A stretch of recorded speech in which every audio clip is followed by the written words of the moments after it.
السلام عليكم ورحمة الله وبركاته وڕێنی خۆشەویستم یان ڕەبی لە شتاقوتەن دروست بن لە پرۆگرامی تورکچە کۆنۆژ بەشی شەشە باسی شتێکی ژیانتان بۆکەم کە زۆر گرنگە ئەوی ڕقەماتە ئێمە هەموو ژیانمان لە ناو ڕقەماتەیە پەڕێت 2 3 4 جا لە هەمووی گرنگتر پارەیە چۆن پارە بژمێریت زۆر چاکە ئێمە باسی چیەکەین باسی هەموو ڕقەمێک لە چیوە دەست پێکات لە سفرەوە دەست پێکات بەڵام پێشەوە لە زمانی تورکیا بە ڕقەمەوە درێت چی پێوترێت سایە یعنی ڕقەم ئەگە بڵێ ڕقەمەکان سایەلار باشە ئەگەر تۆتەوێت کابراایکی عەشایەر بیت ئەڵێی نومارە یعنی چی یعنی ژمارە زۆر چاکە ئێمە هەموو ڕقەمی هەموو زمانێک لە چیوە دەست پێکات لە سفر ئێمەش بە تورکی پێڵێن سفر بە عەرەبی پێوترێت سفر بە تورکیش پێوترێکی سفر ئەمە چییە؟ بیر بیر ئەمە چییە؟ ئیکێ یعنی دوو ئەمە چییە؟ ئوچ یعنی سێ ئەمە چییە؟ دۆرت یعنی چەند یعنی چوار بێش یعنی چی؟ یعنی پێنج شەش ئاڵتە باشە حەوت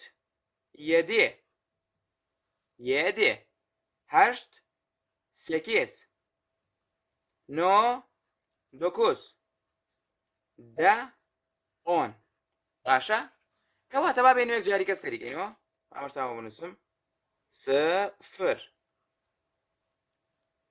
عەفوەمە یەک لێرەیە سفر زۆر چاکە سفر بیر ئیکێ ئوچ دۆرت بێش ئاڵتە یەدێ سێکێز دۆکۆز ئۆن ئاسانە یان نە زۆر ئاسانە باشە ڕقەمە گەورەکان چۆن دروستکەین سێریکە ئێستا فێری ئەوەتانەکەم کە چۆن ڕقەمە گەورەکان دروستکەی ئەما تۆزێک ئیسعاجە بەڵام یەک شێوازی هەیە لە هەمویان هەر هەمان شێوازە سێریکە تۆڵی چی لە کوردی مەڵێن 11 بەڵام ئەویان نییە بەداوترێت چی بەدەوترێت ئۆن سێریکەن ژمارە گەورەکان چۆن دروستەکرێت ئۆن اینجا ئەو ژمارەی کە ئەتەوێت بۆ منە 11 ئۆن بیر یعنی چی یعنی 11 ئۆن ئیکێ یعنی چی یعنی 12 ئۆن ئوچ یعنی چی یعنی 13 باشە ئەی باشە ڕقەمەکانی کە چۆن دروستەکرێت بۆ نە بە 20 تەوترێت چی بە 20 تەوترێت یێرمێ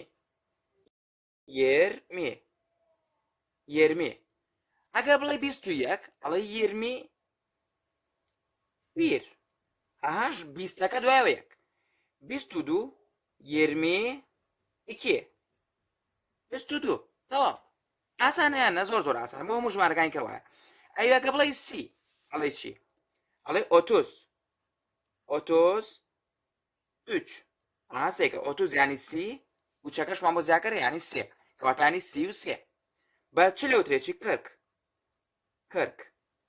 کڕک بەش یعنی چی یعنی 45 ئاسانەیان نە زۆر ئاسانە باشە بۆ هەموو ژمارەکانی کەشوایە بە 50 وترێکی پێوترێ ئێلی ئاڵتە 56 وایە بە 60 وترێکی یەتمیش عەفو یەتمیش یعنی هەفتە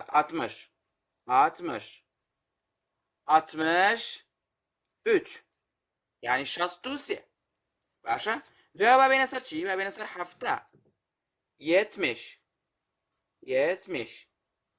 یەتمیش دۆکۆز یعنی چی یعنی 79 هەر هەفتاکە بنووسە لە سەرەتاوە دوای ئەو ژمارەی کاتەوێت تۆ تەنها پێویستەکە چی لەبەرگەی پێویستەکە ئامانە لەبەرگەی سفر تاکو دە دوای ئەوە 40 20 30 40 50 60 70 80 90 دابێنە سەر 80 65 یعنی چی یعنی 85 80 یعنی 80 ئیتر هەز ڕقەمێکە دووە نەویستی بڵێ 80 وێک ئەڵێی 82 83 باشە دوایەوە بە 90 وترێکی دۆکسان یعنی چی یعنی 90 ئەگە بڵێ 97 دۆکسان یەدێ 97 دۆکسان یەدێ باشە وەکو زمانی عربی نیە، جا زمانی عربی بەعکسەوەیە، زمانی ئەڵمانیش هەر بەعکسەوەیە.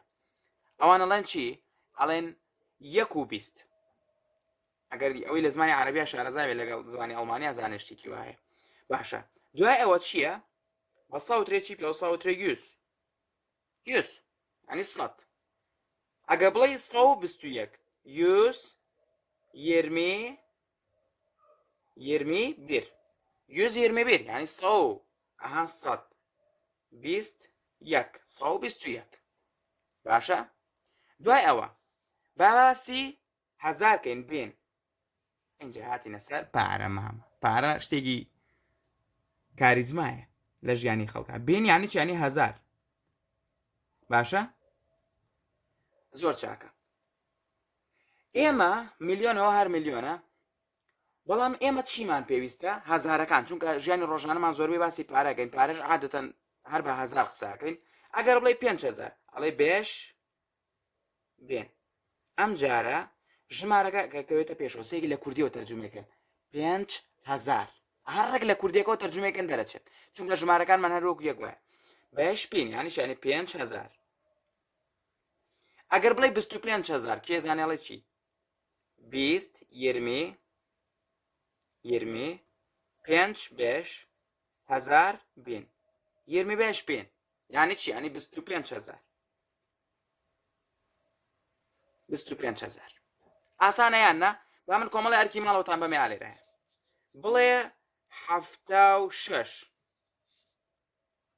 بڵێ 55 بڵێ 62 بڵێ 88.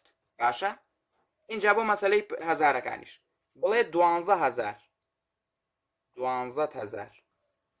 بڵێ 24,000 بەنەڵەن کەڕەتی 12ە با بڵێ 46,000. باشە؟